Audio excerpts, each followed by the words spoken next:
starts. Truth is too vast to be contained in the minds of human beings or in books, however sacred. Let us be a little humble. Let us think that the truth may not be, perhaps, be entirely with us. Let us cooperate with others. Let us, even when we don't appreciate what others say, respect their views and their ways of life. Let us go back to an ancient age.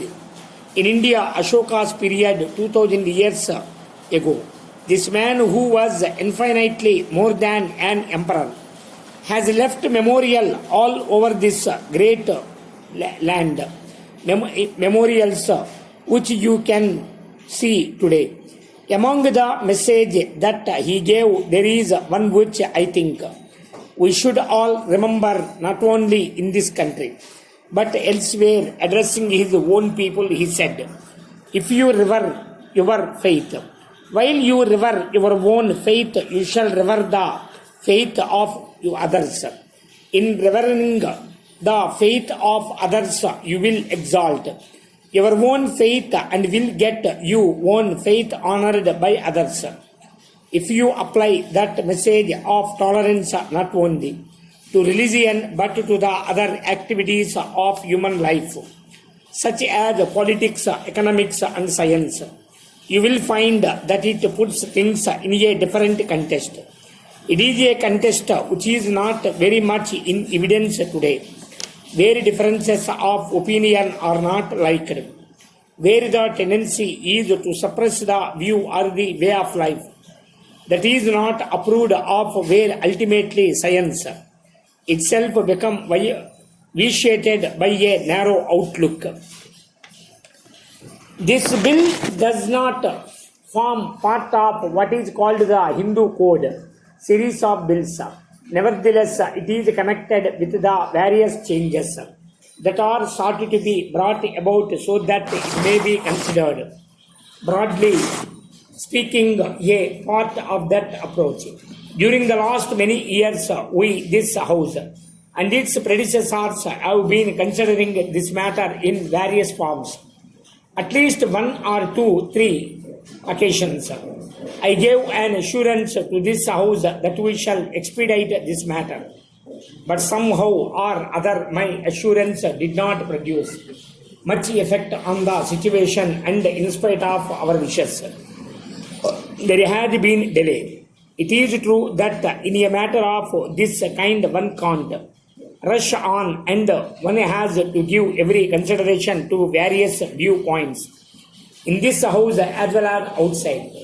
Nevertheless, it is rather unfortunate that there has been such considerable delay. Therefore, it is a matter of peculiar satisfaction to me that we are at the last meeting of grips with these problems in the shape of the bill and one or two others that will follow. I am not scholar enough to discuss the niceties of Hindu law, but I have dabbled in some broad studies of law and custom and history and cultural developments. My own conception of Hindu society has been that it is essentiality, dynamic, not static, and unchangeable. Indeed, the mere fact that it has lasted a long time is due to a certain dynamism which has enabled it to adapt itself to changing conditions. Gradually, Hindu society became rather static through the hardening of the caste system and in various other ways. This process was spread over 100 of years, and the final seal was set upon it with the advent of British government. In this country, whenever we talked of Hindu law, we always talked of Hindu law and custom, which meant that the custom was gradually changing Hindu law.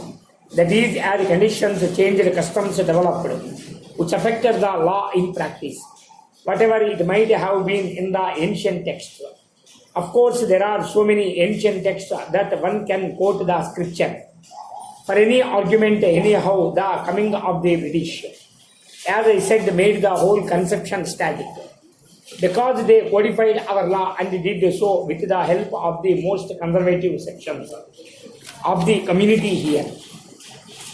We have gone through political revolution in this country and become independent. We are going through a process of economic change. There is another aspect which is equally important, and that is social change. I don't think it is possible for you to think in terms of political change, ignoring the economic and social change. Most people now admit that economic change is as necessary as political change.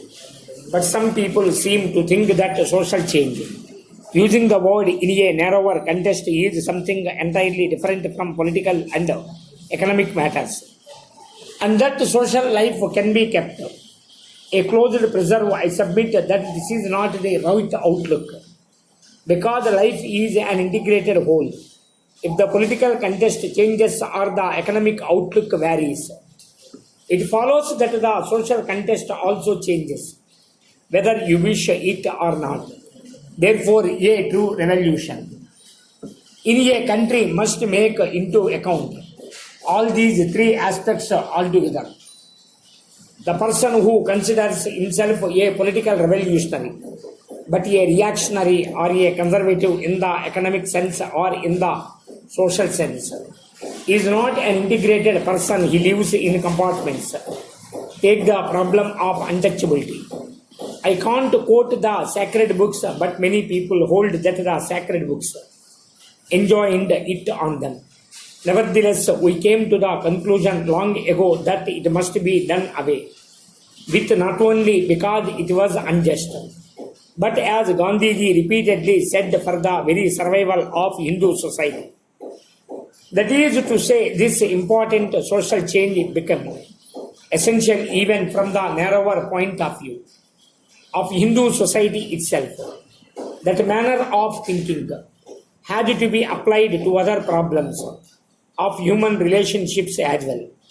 After all, the biggest problems of the world are human relationships, whether of one individual with another, or an individual with a group, or one group with another group. So far as this particular bill is concerned, as the House knows, it is a permissive measure. It is not forced down anybody's throat. It is essential to have permissive measures as a halfway course which will lead to other measures. I don't propose to say anything about the clauses of the bill. I think that as the bill has emerged from the Council of States, it would be desirable to make alterations or amendments only here and there, not in regard to any big principles. This is not, we all know, any kind of a party measure. It is a measure affecting all of us. The bill concerns not merely Hindus, for it is a permissive measure which anybody can take advantage of. It is a matter of great gratification to me that we have arrived at the third reading stage of this bill, and I have every hope that this House will finalize it in the course of the next few hours. I approve of this bill. It represents not merely what is incorporated in it, but something more. I think it is highly important in the context of our national development. We talk about our 5-year plans about economic progress, industrialization, political freedom, and all that. They are all highly important. But I have no doubt in my mind that the real progress of the country means progress, not only on the political plan, not only on the economic plane, but also on the social plane. They have to be integrated, all these, when a great nation goes forward. I welcome this particular measure because I think it is of the highest importance that we should take up the social exchange. On a previous occasion speaking, I think not on this bill, but on a similar measure, the special marriage bill, I ventured to say something about my reading. I speak, of course, before experts with fear. but I venture